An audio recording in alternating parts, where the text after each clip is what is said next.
So my presentation is on the theme of Hindu iconographical syncretism seen at Sanctuary of Truth, Thailand. So in 2017 and 18, I had an opportunity to visit this site. And frankly speaking, this temple does this particular monument which I have taken for today's paper presentation. It is not a ancient structure, frankly, and actually it is still under construction. It is called a Century of Truth, and the local name is Prasad Sojato.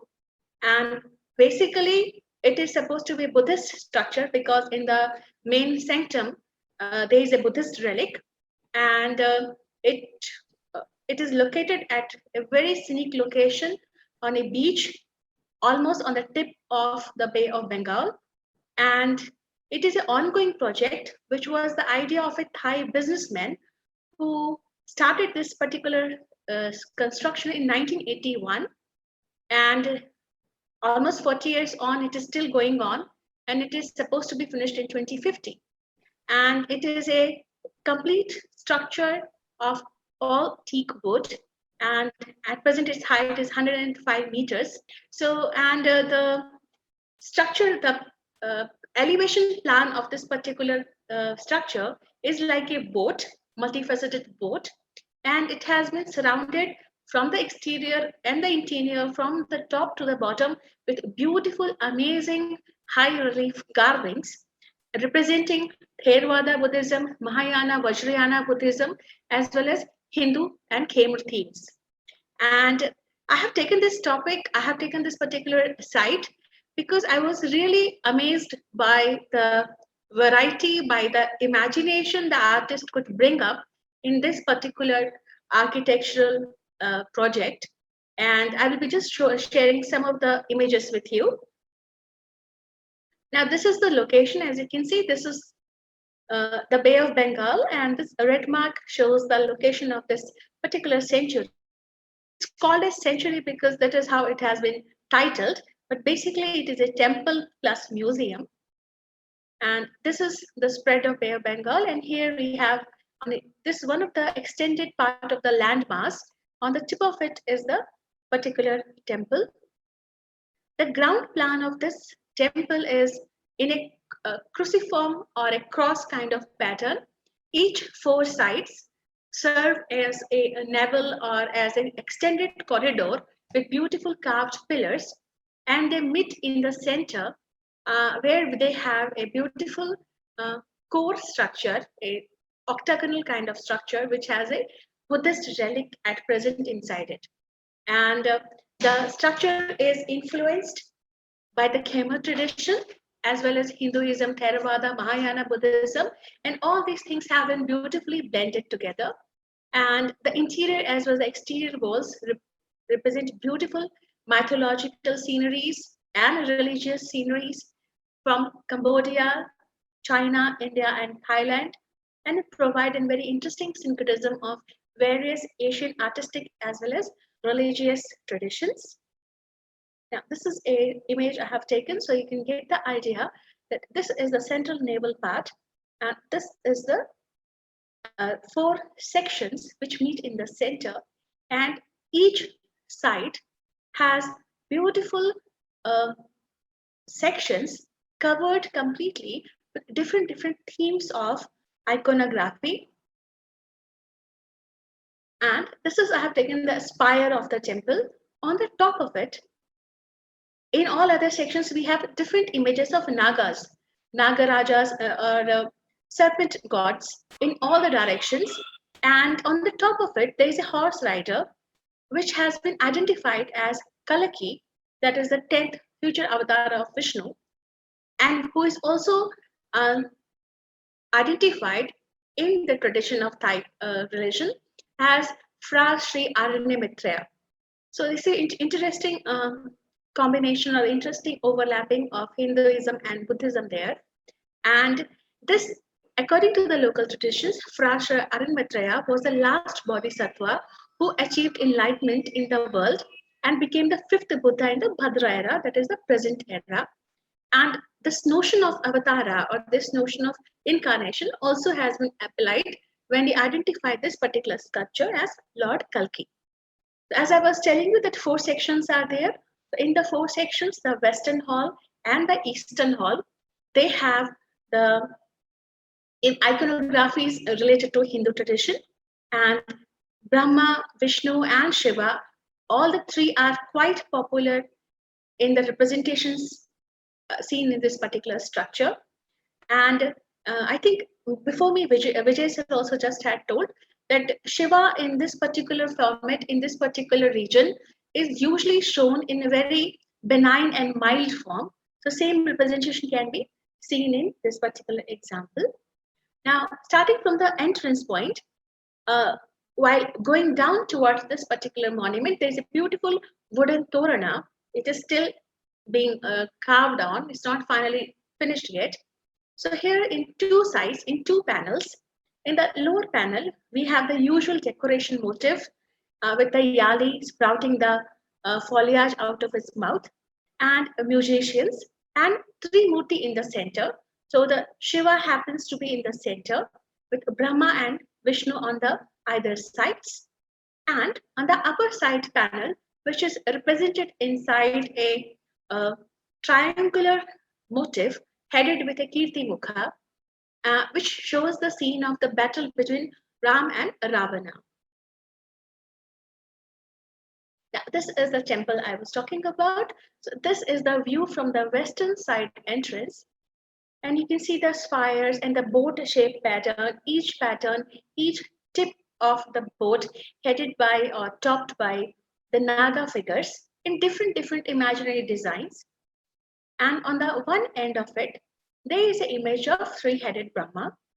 And Brahma is a very popular god in this particular tradition, and chief among the Brahmanical gods, which form the Thai roster, who have become the part of the Thai religious traditions, are from is for Brahma, Fra Ishan, that is for Shiva, Fra Naraj, that is for Narayana or Vishnu, Fra In for Indra, and Varuna, that is for Varuna.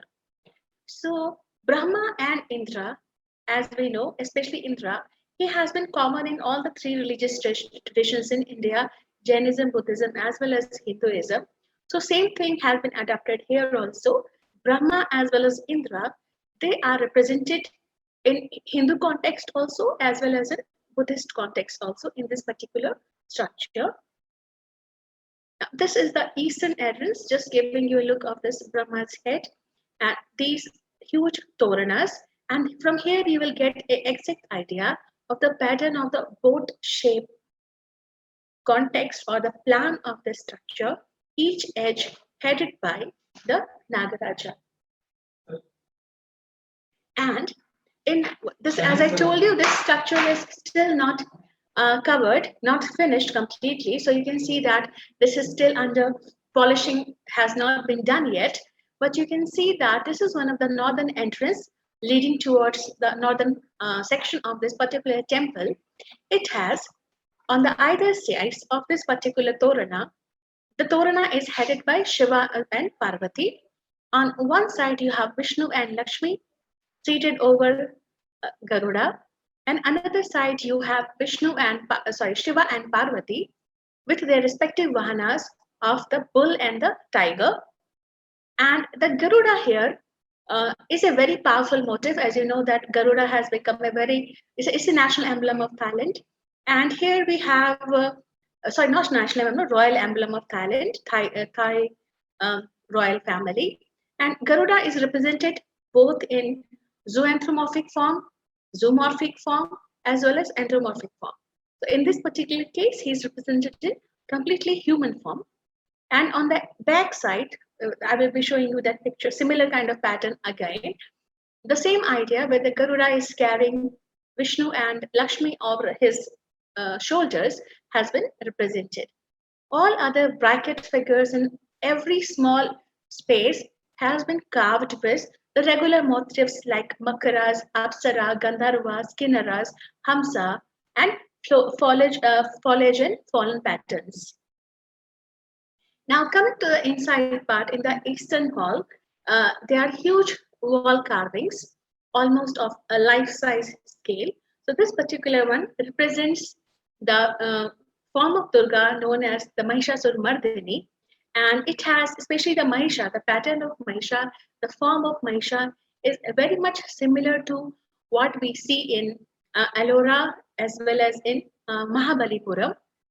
And here you can see Durga is represented seated in Rajlila Asana, and Mahishasura is anthropomorphic form. That is, his body is of human and head is of the buffalo, and both over the goddess as well as the demon, the Chatras are being held.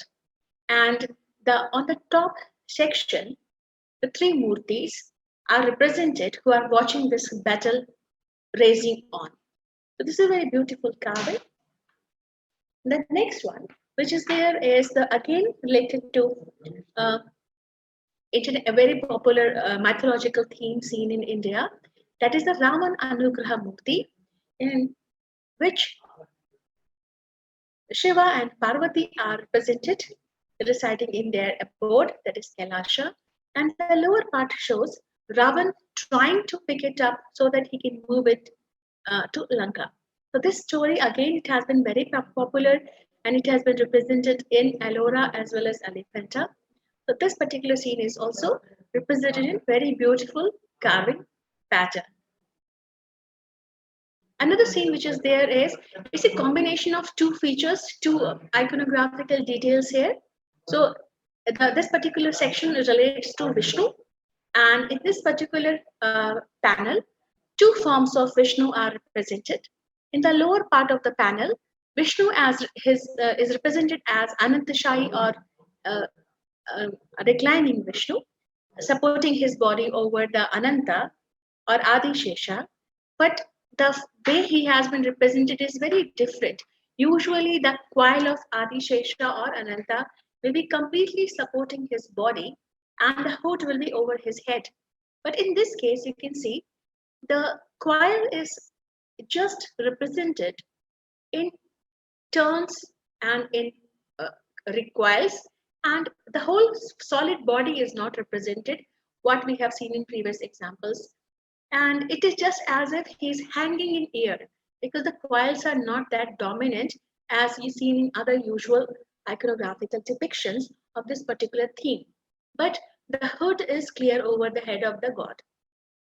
The second form of Vishnu, which is represented in the same panel, is on the upper section of the same reclining Vishnu, which represents the Vishwarupa form of Vishnu, where he has multiple hands and heads, and he is shown in Prabhavali, and his Ayodhas, his Gada, and his, you can see the Gada here, it is represented as a anthropomorphic form. Usually that was a tradition which has been seen in Ellora also, where his Ayodhas take a form of human. So the Gada becomes Komudaki, and same thing has been represented here also. Now, other famous form of Vishnu, one of the carnations, third carnation of Vishnu, the Varaha form or the boar incarnation of Vishnu has been represented here. And in this particular example, same thing, the most usual iconographical depiction of Varaha is always with one of his leg raised and resting over some naga or some serpent deity. The same thing has been represented in this particular example also.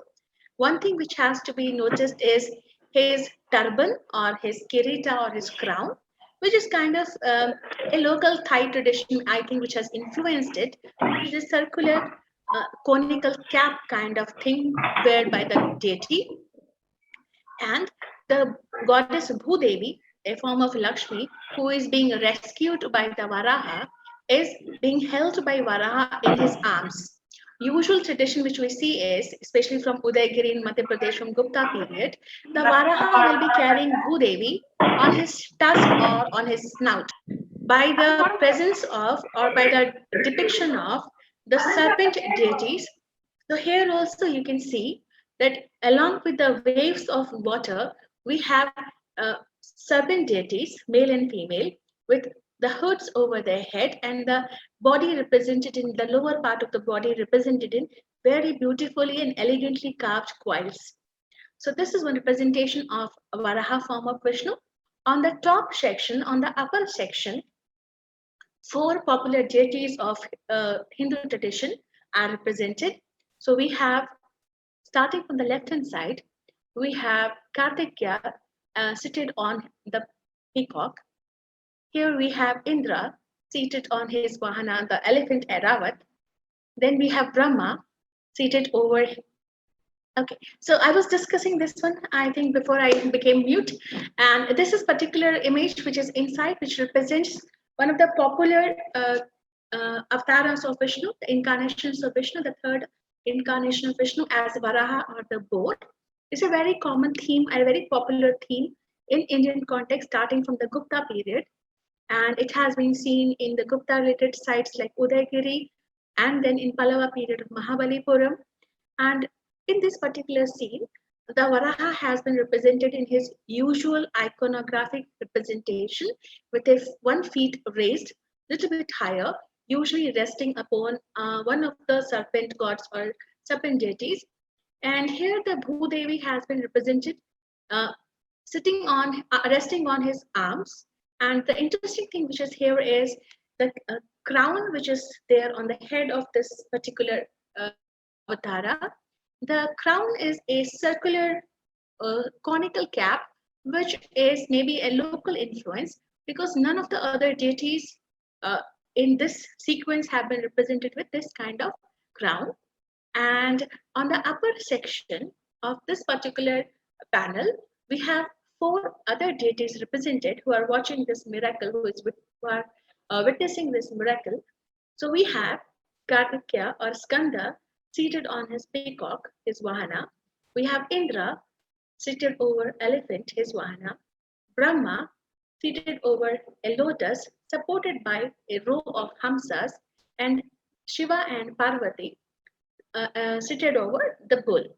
So this is a very beautiful panel, and the this ocean or the ocean bed has been represented with the waves, the water waves with small turns, along with a male as well as a female serpent with beautiful lower coiled body, who are in the obeisance mode. And the same theme has been repeated in other places also. For example, this is from the external part, one of the projected sections of a decorative window of this temple. On the upper section of this particular pattern, the same theme of Varaha rescuing the Bhudevi has been represented as a decorative motif. So this is a common phenomena in this particular structure. Many structures, many themes, many iconographical concepts, they have taken place in a dominant space as well as a decorative motif. It's also the other thing which is represented here is when I asked the experts who were there what they have represented, they simply called it as the father, the mother, and the children. But when I was looking at it, I also thought that it could be taken as Ram, Sita, Love, and Kusha. That is my interpretation because I was not able to confirm it from any other available sources. So it shows a male and female forms with two children on either sides of the parents. And on the top of it, the three murtis are represented. Not three murtis, but Brahma, Indra, and Vishnu are represented.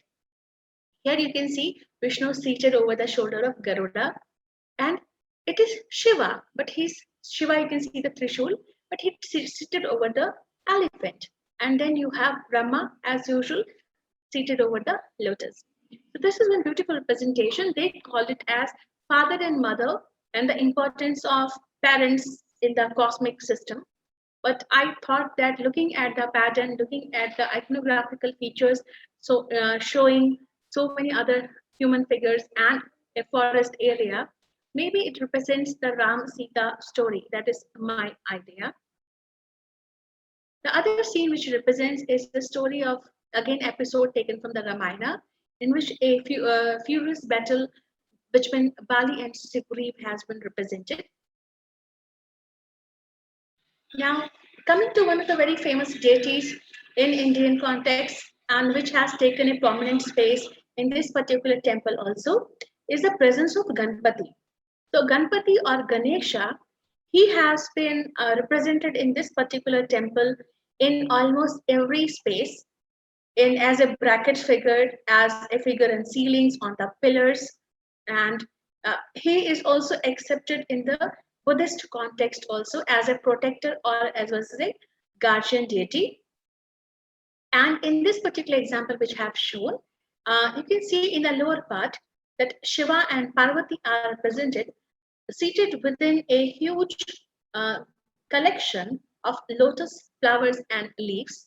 And on the top of that, a huge form of Ganpati is represented.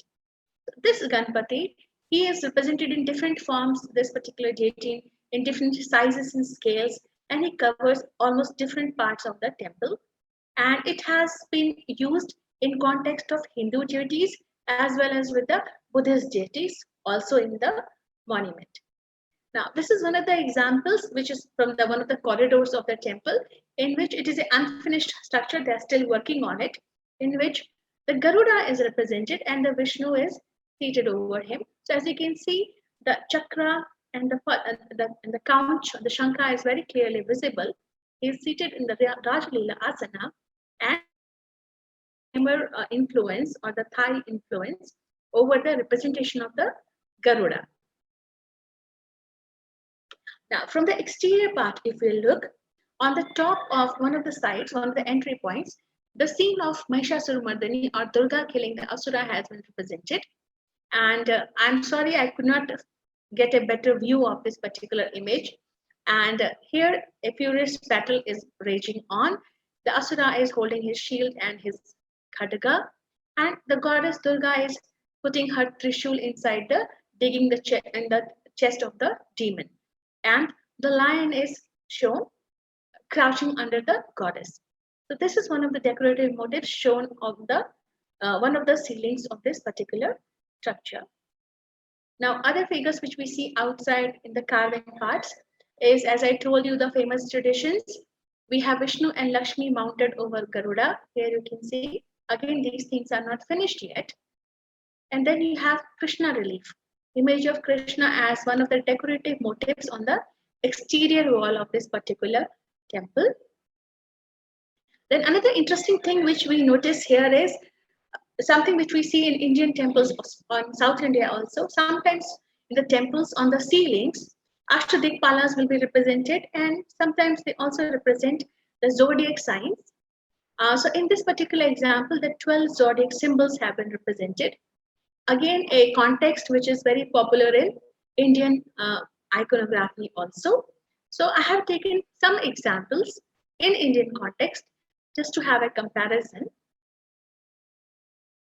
So if we go to a literary reference to compare with this particular context, in one of the Sanskrit, one of the articles which I had seen, in that it is mentioned that how the idea of the cosmology, how the idea of the cosmos, representing the movement of planets, representing the atmosphere, and representing the earth, can be understood if you look at the flower kadamba.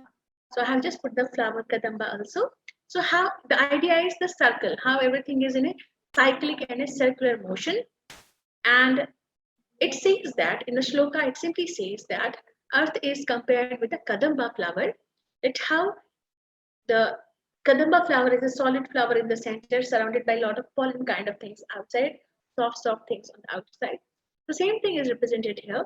The solid part is the earth, surrounded by creatures, terrestrial creatures, aquatic creatures, as well as the heavenly creatures. So if we look back at it, it's the same idea which has been represented here. You have the hard or solid core inside, and then covered around is the foliage and represented by 12 zodiac symbols.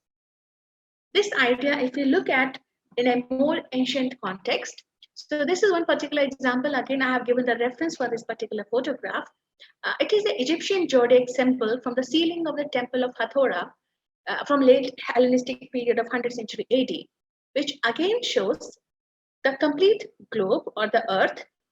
This Sky is the exterior part, which is supported from the different directions by the standing figures. These gods who are in heaven, who are supporting these particular earth, the shape and the size of earth. And within that earth, you can see these symbols, which represents the modern zodiac forms.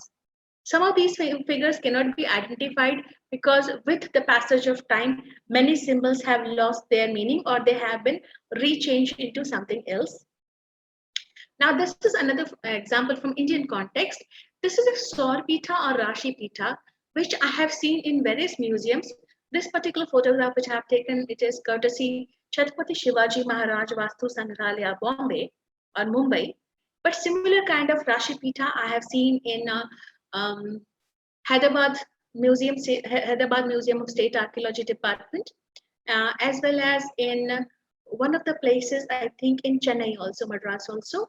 So in this particular Saur Pita or Rashi Pita, the central part, which is always a circular pattern, usually representing lotus or a bloomed lotus or footprints, it is surrounded with the 12 zodiac pillars, and on the edge of this circular stone will be Ashtadikpalas.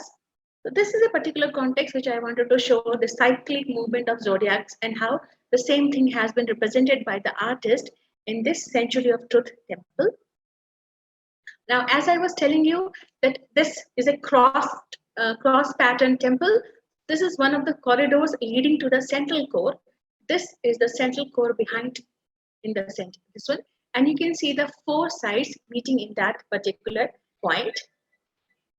And this is the central core. So as I was talking about it, this temple is not dedicated to one religion. The core is, of course, Buddhist relic. This Buddhist relic was gifted to the temple, this particular temple's patrons by the Thai king himself in 2001. So this relic is the focus of the temple. But even if being is a Buddhist structure, they have used all kind of motifs available from different religious traditions. So now coming to the conclusion part, what I want to conclude today is that Hinduism has played an influential role in the Thai royal household for centuries. And according to the legends, the kings of Thailand consider themselves as to be Avtara or reincarnation of Lord Vishnu. It is in this historical role which led to the adoption of Garuda as a national emblem of Thailand's royalty many centuries ago. And the Khmer artists transferred the emphasis of Hindu mythology with their own fine art and architectural achievements, which speak of the great capacity of the artists and their brilliant attitude.